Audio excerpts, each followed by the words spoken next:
Hey guys, it's Kayla and I'm back with another video. Today we are going to be doing my 2022 reset. This is part of my getting ready for 2022, making 2022 the best year yet series. So stay tuned for new videos every single day this week, getting ready for the new year. Today we're going to be setting my 2022 goals, setting up my planner for the new year, doing all of that, and I'm so excited. If you like this video, you should definitely give it a thumbs up, leave any comments down below, and subscribe to my channel if you are new.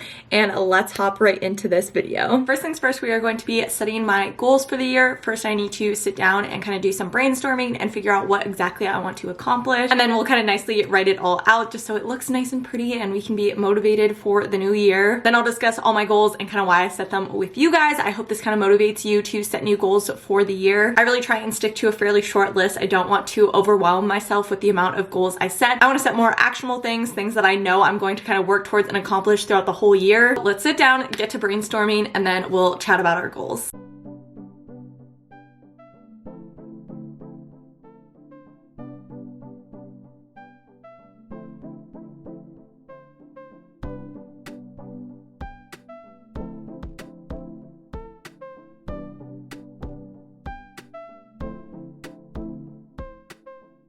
Okay, hello guys, I'm here with my 2020 goals all written out. I split them into 4 different categories: social media, finances, health and wellness, and books. I'll explain them all in just a second, but I really tried to keep them short and simple. I have 4 for each categories just to make it all nice and even because I'm a little bit crazy. But let's chat about our 2022 goals. The first section, social media goals. The first one is hit 10K on YouTube. I am so close to 5K, so I feel like 5K in a year is doable. When you get closer to like the next big milestone on YouTube, it tends to go a little bit faster. Every like 1,000 subscribers tends to go just like a little bit faster than the last, so I feel like this is doable. 2022 is going to be my year on YouTube. I'm really determined to get back after it, so hitting 10K would be a really big deal for me. To go along with that, I'm going to upload 3 times a week on YouTube. I really want to get back on track with 3 uploads a week. I know I can do it. I've done it before with a lot more going on in my life, so I'm determined to make it happen for all of 2022. I know I can do it, so we're gonna put mind over matter and do it. I do think I'm going to try and go back to an upload schedule. That might be part of the reason why I struggled so much to upload consistently in 2021. So I'm still determining what days I'm going to upload, but I'm thinking Tuesday, Thursday, Saturday. Let me know if you have a specific day you'd like to watch YouTube. We're gonna upload 3 times a week. We're gonna try out an upload schedule and see how that goes. That is my plan for YouTube this year. Another thing I really slacked on in the second half of the year was posting on Instagram. I feel like I did a pretty good job in the first half, but then totally fell off the wagon with it. I want to get back to posting 2 to 3 times a week on Instagram, whether it's a feed post, a reel, whatever it is, just being more active on there, including stories. I want to try and post almost daily with stories, but at least 2 to 3 main posts on the feed or reels per week. And then my last social media goal is to earn an AdSense paycheck every week. If I'm uploading consistently, I know I can do this. I only missed 1 month of this in 2021, which is really exciting. I still can't believe I earned 11 paychecks from YouTube this year. So I know I can hit 12 if I'm like determined and stick to YouTube consistently the whole year. The 1 month that I didn't hit it was when I wasn't uploading as much. I'm putting it on my list. Gonna hit this goal this year. I'm determined. My next set of goals are finance related. These are just things I want to kind of accomplish and tackle in 2022. Overall, I feel like I did pretty good when it came to finances in 2021. I actually built up a sizable savings for myself. I maxed out my Roth Ira again. I stuck to my budget pretty much most of the year, so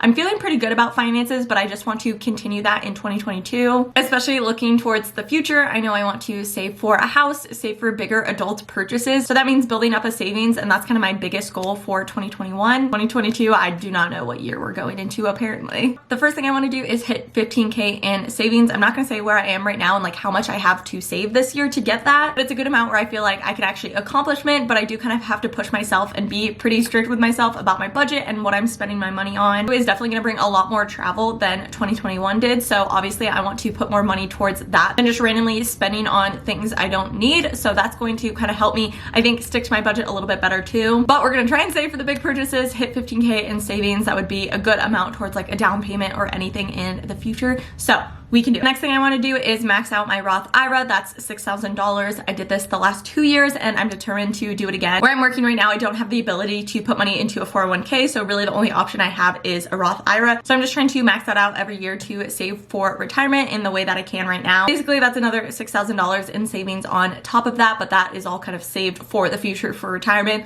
but really something to consider now when I'm young. And while I have the means to do it, I might as well put the money aside for the future. My next goal is to open a high yield savings savings account. I have a regular savings account where I put my money in now, but I want to open a high yield savings account. Since I'm choosing to save this money overall and not invest it because I'm saving it for a down payment or whatever in the future, this money is theoretically just sitting there, but if you put it in a high yield savings account, you get a little bit more back in interest. My plan is to keep a few $1,000s in a regular savings account as an emergency fund if things go wrong, but everything else I don't want to touch for a while. So if I move it into a high yield savings account, it's less likely that I'm going to dip into it and touch it, and also just earn a little bit more in interest and kickback overall with it in there. And my last finance goal is to fill out my budget every month. This just helps me stay on track with my finances, know how much I'm saving, spending, etc. I have to input all the numbers at the end of a month and see if I did really well or really bad with spending that month. It just keeps me more mindful of it. If I have a really high spend month, I know the next month I need to kind of buckle down and be a lot better about saving money. And the opposite, if I've saved a lot of money one month, then I know I can be a little bit more lenient the next month and be kind to myself and maybe buy something extra that I've been wanting. For me and my finances and saving and spending is all about balance, so really just trying to be more mindful of that, and when I fill out my budget every month, that helps me stick to it. Of goals is health and wellness. I wanted to do a little bit more broad of goals than just like working out and fitness related. We did a little bit more general with health and wellness, and I really like the goals I have for this. My first goal is to work out 3 to 4 times a week. I'm really not good about moderation when it comes to working out. I tend to go to the gym like either 6 days a week or no days a week, and I really want to kind of find a healthy middle ground. Being kind to myself and realizing I don't need to go to the gym every single day, and normally when I go every single day in a week, that just kind of burns me out for the next week. If I can more consistently go every other day through the whole year, that's way more beneficial to me, I think, as a person and my mental well-being. I'm really going to try to stick to the 3 to 4 times a week and not really go over that, maybe once in a while, but really trying to stick to that 3 to 4 amount per week. My next goal is to go on a walk every day. I talked about this a little bit in my daily habits video,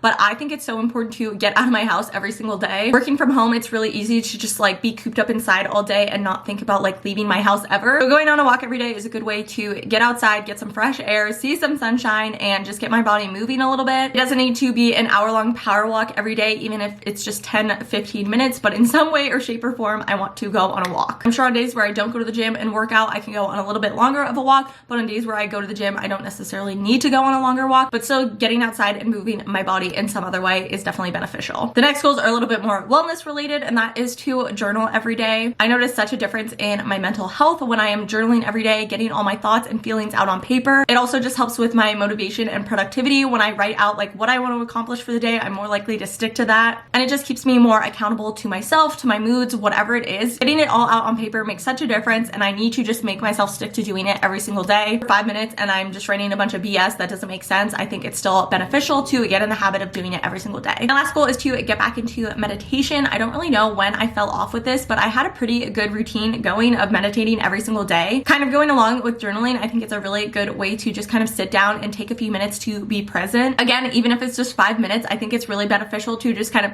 sit, be silent with yourself, and be present in the moment. I think that really just helps with so many things overall in your life. So I really want to get back into the practice of doing it every day. I also want to push myself for meditating a little bit longer. I was doing pretty good with like the 5 to 10 minutes, but I think I can push myself into an even stronger meditation routine in 2022. And lastly, we have my book related goals. It might seem kind of silly. Why do you have a book related category on your goal list? You will see in just a second. Booktalk and Bookstagram have become a really big part of my life in 2021, and I want to continue that in the new year. So my first goal is to hit 50K on Booktalk. I'm currently at 11K, and I would normally not think to like kind of shoot this big with a goal, but I think with TikTok, anything is possible. The last few months, I've been pretty consistent with posting content and growing that account, and it just makes me so happy to have a space to talk about books. If you know me at all, you know how much I love spicy romance and reading and books, and I love having a space to share that with others. I just want to continue working on my book talk in 2022 and kind of growing that community there. My next goal is to read 200 books. This has been my goal for the last 2 years, and I've hit it every single year. I've actually already surpassed 200 books by the time I'm reading this, so I kind of changed my goal to 220. We'll see if I can do it, but I'm setting the goal as 200 again. We'll see if we actually hit it. If we read more, we'll probably read more because I'm crazy with the reading, but that is my reading goal for 2022. My last 2 goals are pretty big ones, but they are ones I am determined to accomplish in 2022. I'm pretty sure I had this on my goal list for 2021, but I just really did not put any effort into actually accomplishing it, but we are going to change that. We are going to make it happen this year. And those goals are to write a book and become a published author. I love reading so much, but I also love to write. I have so many different ideas. They are all just kind of swimming around in my brain, so I want to put the pedal to the metal. I think that's the right phrase, and actually make it happen. I'm determined to do it. Really want to make it happen this year, especially with growing my book talk. I really just fallen in love with the book space, with the author space, with all of it, and I want to write a book. We're gonna make it happen. I really need to like get down to business and come up with a writing plan for the year, but we're gonna do it. In 2022, I will be a published author. We're gonna make it happen. Okay, wow, those are all my 2022 goals. I'm really excited for the year. I try not to put too many goals, ones that I feel like I can actually accomplish, but also ones that I need to kind of push myself for. Let me know in the comments down below what some of your 2022 goals are. That always motivates me to see what everyone else is trying to accomplish in the year. Just talked for a while, but I'm really excited about 2022 and my goals, and I'm really determined to accomplish them all. Now it is time to open up this bad boy. This is my 2022 Day Designer Planner, and I'm really excited about it. I've used Day Designer for the last few years for my planner. I cannot use anything else. So we're gonna open this up, get it set up for the year. I'll give you a little bit of an overview of it, and we'll set up probably in January. I don't wanna write too much ahead in my planner because who knows where the year is gonna take us, but I want to get at least the basics set up. Here is my Day Designer. It's actually from Target. I always get the Target version of Day Designer because it's a lot cheaper. I also got the larger size this year just to have a little bit more room to write in everything, and most of the time my planner just sits here on my desk, so there's not really a reason to not have the bigger size, I guess. That way also I think I can keep more of my life in my planner instead of having like 50 different notebooks and to-do lists everywhere. I think I can keep it mostly in this planner, so I'm really excited about it. Here are the kind of intro pages. There's a bookmark, there's a bunch of stickers that I never use, but they're in here. I really like that Day Designers also have a folder. This just lets me store things in, especially if I'm like traveling or whatever. I normally shove stuff in there. I'm gonna fill out this personal information in just a second, but we have some other overview pages. I don't think I'm gonna fill out these goal sheets. I never really do, but they're in here and they're kind of helpful if you want to plan out your life, but I don't think there's really enough room for me in here to plan out everything. That's kind of the overview of the intro pages. Then we have the months. I'm gonna switch ahead to January, but here we go. I really like how much space there is in the monthly layout. I think that was kind of the big downfall to the smaller version, was I just didn't have a lot of room to write in the monthly overview. And I wanna use this a lot better to plan out my YouTube videos and kind of see what's going on in the month. So I'm excited about that. Then we have the daily layouts. I really like how the bigger version has a schedule, a to-do list, and a notes section. The smaller version has the schedule and to-do list sections already, but I think it's really helpful to have this extra notes section as well. The schedule is also a little bit bigger and breaks it down by 30 minutes instead of the full hour. So I'm really excited about this. I'm glad I bought the bigger version. I think it'll just let me keep myself a little bit more organized, have more room to kind of write down goals and things and such during the week. And hopefully this keeps me a little bit more organized and not have to have a million different papers and notes, whatever. I can keep it all kind of in here. Okay, I'm going to switch to the January calendar view and kind of fill some stuff out in here. I think I'm mostly gonna fill things out in pencil until it becomes set in stone, but I wanna like loosely plan out what my video schedule and everything is going to be. So let's get this set up.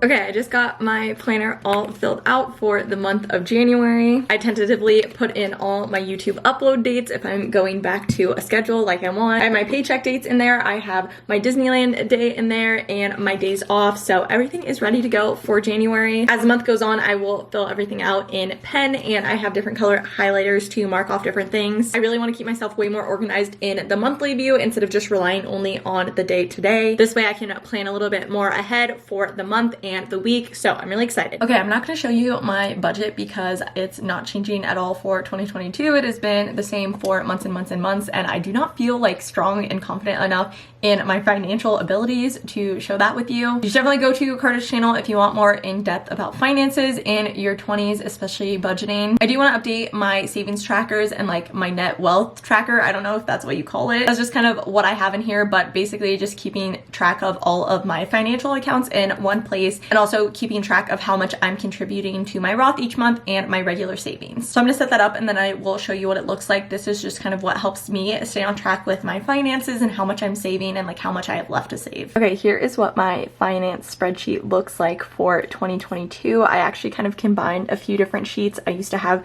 separate tabs for my savings tracker and my Roth tracker, if you could see down here, but I kind of put it all on one. This top section is like my overall finances. I have all of my accounts listed. Well, I haven't opened a high yield savings account, but I will. So these are all of my accounts. I will put the starting amount in on January 1st.